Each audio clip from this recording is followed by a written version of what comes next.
Welcome to my channel. இறை என்பு அவர்கள் எழுதின இலக்கியத்தில் மேலாண்மை அப்படின்ற பாடத்தை இப்போ நம்ம பார்க்கலாம். மனித இனம் தோன்றிய போதே மேலாண்மையும் செயல்பட தொடங்கிவிட்டது. புராதன மனிதனிடம் குறித்துவிட்ட தலைமை பண்பும் வழிநடத்தும் இயல்புகளும் அவனை இயற்கையோடு ஏயவும் இடர்களை தாண்டி நிலைக்கவும் உதவின. பண்பின் மூலம் அவனால் குழுவாக செயல்பட்டு இயற்கையின் சீற்றங்களை எதிர்கொள்ள முடிந்தது. அவர்களில் ஒருவனே முன்னின்று அவர்களை ஒழுங்குபடுத்தவும் நிர்வகிக்கவும் சாத்தியமானது. தன்னை பிணைத்திருந்த சங்கிலிகளை தகர்த்து கொஞ்சம் கொஞ்சமாக அவன் முன்னேற்றம் பெற முடிந்தது. நேர மேலாண்மை. மனிதன் தனக்கான ஓய்வு நேரத்தை உருவாக்க தொடங்கிய போது மேலாண்மை பண்பு உருவானது. விரைவாக வேலை செய்யக்கூடிய பணியை எளிதாக்கக்கூடிய கருவிகளை செய்தபோது அவனால் ஓய்வு நேரத்தை உருவாக்க முடிந்தது. அவனுடைய ஓய்வு நேரம் சிந்திக்கவும் இன்னும் பலமான வாழ்க்கை கூறுகளை உண்டாக்கி கொள்ளவும் வாய்ப்பாக அமைந்தது. இன்று கூட அதிக நேரத்தை உருவாக்க முடிந்தவர்களே வரலாறு படைப்பவர்களாக வாழ்ந்து கொண்டிருக்கிறார்கள். சிறந்த நிர்வாகியாக இருந்தால் கூட உரிய நேரத்தை தேர்ந்தெடுக்கவில்லை என்றால் வெற்றி கிடைக்காமல் போய்விடுகிறது. திருவள்ளுவர் ஏற்ற காலத்தை அறிந்து ஏற்ற இடத்தையும் தெரிந்து ஒரு செயலை மேற்கொண்டால் உலகத்தையே அடைய நினைத்தாலும் கைகூடும் என்று அழகாக தெளிவுபடுத்துகிறார். ஞாலம் கருதினும் கைகூடும் காலம் கருதி இடத்தால் செய்யின். ஒரு அரசன் ஒரு நாளை எவ்வாறு ஒதுக்கி பணியாற்ற வேண்டும் என்பதற்கு மடியின்மை என்னும் அதிகாரத்தில் திருவள்ளுவர் அட்டவணையை தருகிறார். சீனத்தில் புழங்கும் உருவக கதையொன்று நேர மேலாண்மை பற்றி கூறுகிறது. நேர மேலாண்மைனா டைம் மேனேஜ்மெண்ட். சீனத்தில் யாங்சோ என்கிற பகுதியில் பல இளைஞர்கள் நீச்சல் தீரர்களாக இருந்தனர். அங்கு ஆழமான நதியை இளைஞர்கள் சிலர் படகு மூலம் கடக்கும்போது மழை பிடிப்பு பகுதியில் வெள்ளம் ஏற்பட படகு கவிழ்ந்தது. நதியில் விழுந்த அனைவரும் நீச்சல் அடிக்க ஆரம்பித்தனர். அவர்கள் மிகச்சிறந்த நீச்சல் வீரன் ஒருவனும் இருந்தான். ஆனால் அவன் அன்று சரியாக நீந்தாமல் தத்தளித்தான். ஏன் இவ்வளவு பின்தங்குகிறாய்? நீ அதிசிறந்த நீச்சல் வீரன் ஆயிற்றே என்று மற்றொருவர் வினவினார். தங்களை காட்டிலும் சிறந்த வீரன் தத்தளிப்பது அவருக்கு வியப்பாய் இருந்தது. நான் என்னுடைய கச்சையில் 1000 பொற்காசுகளை கட்டி கொண்டிருக்கிறேன். அதனால்தான் என்னால் வேகமாக நீந்த முடியவில்லை. அவற்றை தூக்கி எறிந்துவிட்டு நீந்தி கரை சேரின மற்றவர்கள் எவ்வளவு வற்புறுத்தியும் அவற்றை விட மனமில்லாமல் அவன் தன் அரிய உயிரை நீத்தான். எது எந்த நேரத்தில் முக்கியம் என்று சரியான முடிவெடுப்பதில்தான் வாழ்வின் வெற்றி அடங்கியிருக்கிறது. அதுவே சிறந்த நேர மேலாண்மை என்பதை தான் தொன்மை மிகுந்த சீன கதை சொல்கிறது. வேளாண் மேலாண்மை. வேளாண்மையிலும் மேலாண்மை கூறுகள் உண்டு. சரியான பயிரை தேர்ந்தெடுத்தல், உரிய நேரத்தில் விதைத்தல், நீர் மேலாண்மையை நெறிப்படுத்துதல், அறுவடைக்கு பின் பாதுகாத்தல், உரிய விலை வரும் வரை இருப்பு வைத்தல் என்று ஒவ்வொரு கட்டத்திலும் விழிப்புணர்வும் பொறுப்புணர்வும் நிர்வாக நெறியும் இணைந்தால்தான் வேளாண்மை தொழில் செழிக்கும். கம்பராமாயணத்தில் தசரதன் தன் நாட்டை மிகவும் செப்பமாகவும் நுணுக்கமாகவும் ஆட்சி செய்தான் என்பதை கம்பர் வையகம் முழுவதும் வரிஞன் ஓம்பும் ஓர் செய் என காத்து இனிது அரசு செய்கின்றான் என்கிறார். வறியவன் ஒருவன் தன் சிறு வயலை பாதுகாப்பது போல உலகம் முழுவதையும் பாதுகாத்து மிகச்சிறந்த முறையில் ஆட்சி செய்தான் என்று அவர் குறிப்பிடுகிறார். மேலாண்மையோடு மனதின் செயலை ஒப்பிட்டு பின்வரும் பாடல் விளக்குகிறது. இன்சொல் விளைநில ஈதலே வித்தாக வன்சொல் களைக்கட்டு வாய்மை ஏர்வட்டி அன்பு நீர் பாய்ச்சி அறக்கதிர் ஈனவோர் பைங்கூழ் சிறுகாலை செய். அறநெறிச்சாரம்.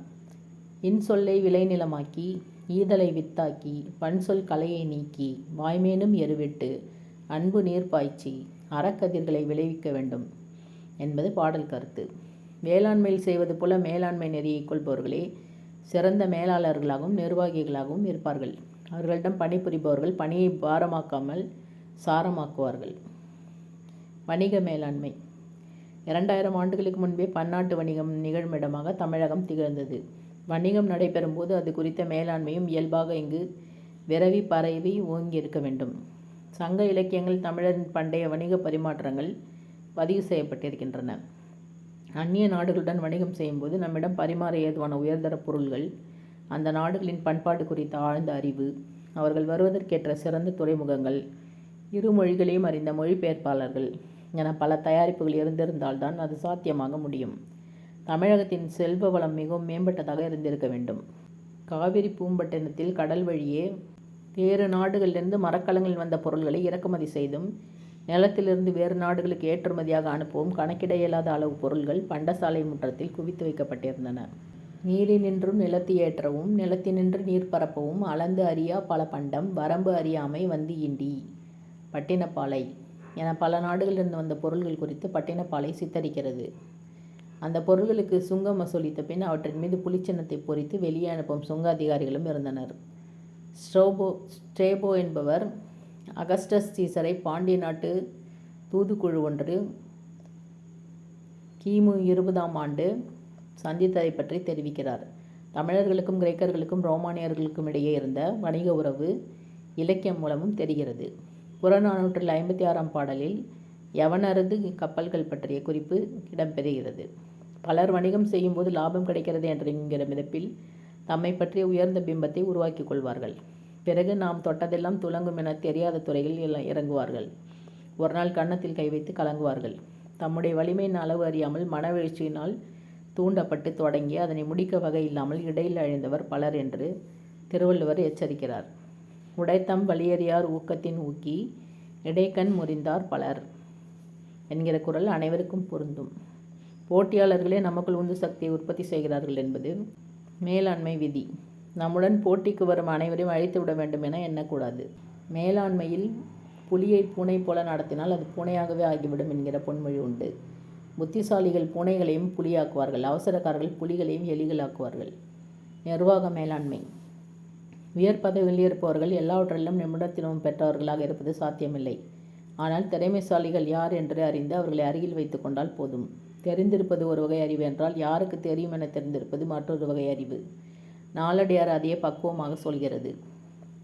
கல்லாரே ஆயினும் கற்றாரை சேர்ந்தொழுகின் நல்லறிவு நாளும் தலைப்படுவர். நிர்வாகத்தில் வரவே செலவை தீர்மானிக்க வேண்டும். வரவை தாண்டி நிறைய செலவு செய்பவன் அடுத்தவர்களிடம் கையேந்திய வேண்டிய அவல நிலைக்கு தள்ளப்படுவான்.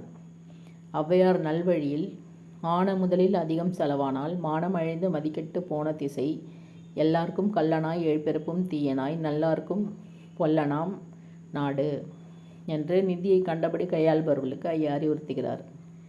மேலான மேலாண்மை. மேலாண்மை என்பது வெறும் புத்தக அறிவுடன் முடிந்து விடுவதன்று. நொடிக்கு நொடி சூழல்கள் மாறிக்கொண்டே இருக்கின்றன. ஏற்கனவே தயாரித்து வைத்த அறிவுக்கூறுகளை கொண்டு நாம் புதிய நெருக்கடியை நேர்கொள்ள முடியாது. அதனால்தான் இப்போதெல்லாம் பல நிறுவனங்களில் முன் அனுபவம் என்பது எதிர்மறையாகிவிட்டது. அனுபவசாலிகள் செக்குமாடாக இருப்பார்கள். ஆனால் நமக்கு தேவை ஜல்லிக்கட்டு காளைகள். 126 ஒற்றை வரிகளில் எழுதிய துளிகள் ஃப்ராக்மெண்ட்ஸ் என்னும் நூலின் மூலம் உலக புகழ் பெற்றவர் ஹெராக்ளிடஸ்.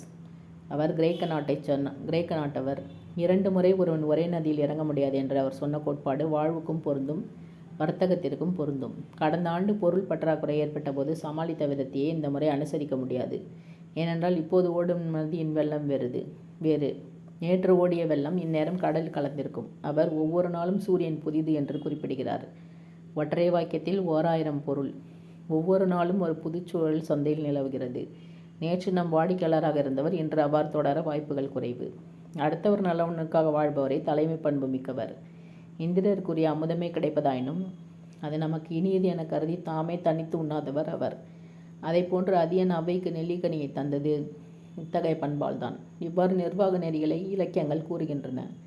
உலக இலக்கியங்கள் அனைத்திலும் மேலாண்மை கருத்துக்கள் மென்மையாக பரவி கிடக்கின்றன. அவற்றை அப்படியே சிதைத்து குப்பைகளில் அடைக்க அவற்றின் படைப்பாளர்கள் முனையவில்லை. மகத்தான மனிதர்களின் வீழ்ச்சிகளை சித்தரிக்கும் அவர்கள் பலவீனங்களை கோடிட்டு எச்சரித்தும் நன்னறிகளை நம் மனதில் ஈர்த்தவும் படைத்தார்கள். உள்மனத்தில் அவை எதிரொலித்து நமக்கு அறிவுறுத்தும் வகையில் காவியங்கள் மூலமாகவும் நாடகங்கள் மூலமாகவும் கவிதைகள் வாயிலாகவும் உருவக கதைகள் ஊடாகவும் உணர்த்த முன்னோர்கள் முயன்றனர். அவற்றின் தலையாய வெளிப்பாடே மேலாண்மை கருத்துக்களாகும்.